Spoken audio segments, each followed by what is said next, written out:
Thank you so much, Vela. And I am with the man who was pulling the strings to make sure that the South African 4x100-meter team smashed that world record. Paul, you must have been proud. Oh yeah, no, it was a proud moment. I think it was a good ending to the season. Olympics didn't work out for us. We prepared well for it before. I didn't have a lot of time with the juniors. But the guys were determined to do well, especially after the individual performance of Benji in the 100 and Dambile in the 200.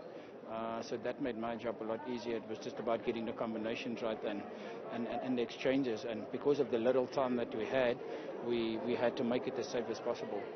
And talking about time, I mean, these guys, learned very quickly because their transitions were absolutely smooth. Look, I won't say it was smooth. I mean, there's a lot to work on.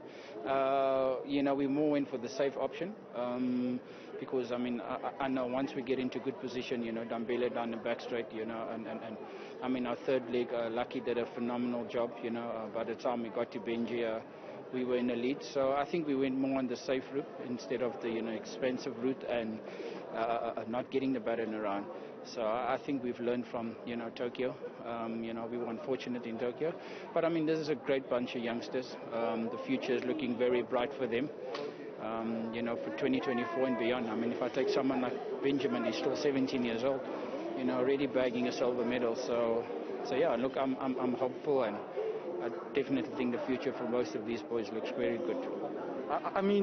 Some of these youngsters, majority of them are under the age of 19. We still have guys in their 20s in the senior side. Do you feel that, as a former sprinter yourself, are you excited with the type of quality that's coming through the conveyor belt? Yeah, look, I must say, we in terms of quality, we're probably one of the better off nations at the moment. Because it's just not them, it's from sub-youth level all the way up to junior level, and then obviously the seniors as well. So I think we got a good blend of sprinters. From here onwards, it all depends how we're going to look after them. To make that transition from senior to junior. We had a lot of brilliant junior athletes before, and junior teams before, and not a lot of them has transitioned from the junior level to the senior level. So I think, from my side and with the federation and all the key players involved, we definitely need to come up with a plan how we're going to retain these youngsters and make sure that we do the transition process properly so that they can become our elite senior athletes. And I'm sure that plan needs to be drafted as soon as possible because there's Commonwealth Games, there's World Champs around the corner. Look, with the new board coming in, me personally from the sprinting side of, we've had several conversations, positive conversations. So I do think we're on the right track. Obviously, coming in new, you're needing to find your feet. So. But we definitely have the talent. Like I said, it's just how we're going to nurture this talent going forward. Do you guys look forward to perhaps maybe roping in some former, sprinters, Morne Nagel, Matthew Quinn, all those names? Look, that's definitely the plan, especially with the females. We definitely need to make a plan with the females. So we have to get a few female coaches on board as well.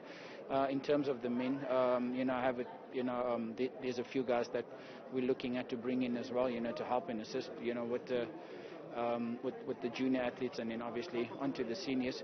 So, there's a few things that we've been talking about. It all depends on the federation, what they want to do and how they want to do it. But in my personal capacity, I'm working behind the scenes, at tech school and personally coaching Benjamin and Michlali that ran in the relay as well. So, so that's definitely, the plan. So, going forward. Thank you so much, Paul. I know that you are so happy with your youngsters. I see one of them here, and I want to grab him into camera shot here so that he can explain to us how they got it so right at the Nairobi World Champs, smashing the world record and the Africa world record, making South Africa smile. It's amazing, man. All thanks to coach. Without him, I don't know how it would be. So I'd like to thank him for being able to help me from when I was injured a few months back. He helped me be where I'm at now. So I would like to thank him. And I'd like to thank the country for supporting us through this difficult time. We promise to bring more and we'll do more. And I know that you and the medal are going to be together for a very long time. Just show the South Africans your medal. And that is how gold looks like, and it feels good. It brings smiles all around. And I think, as you can see, with most of the people in and around the OR Tambo International, plenty of smiles. I mean, it's been a torrid year for South Africa, COVID, the lootings, and so forth. And for these young people to come back home with a bag full of medals and put smiles on South Africa, absolutely phenomenal. It certainly has been incredible, and when you put into perspective the fact that schools at school level, primary and high school level, our athletes and our children haven't been able to play because of the COVID-19 pandemic. So the fact that we have ongoing programs where those that are interested in sport can still participate is quite incredible. All right, that's it from the sports desk. For now, it's back over to Stephen.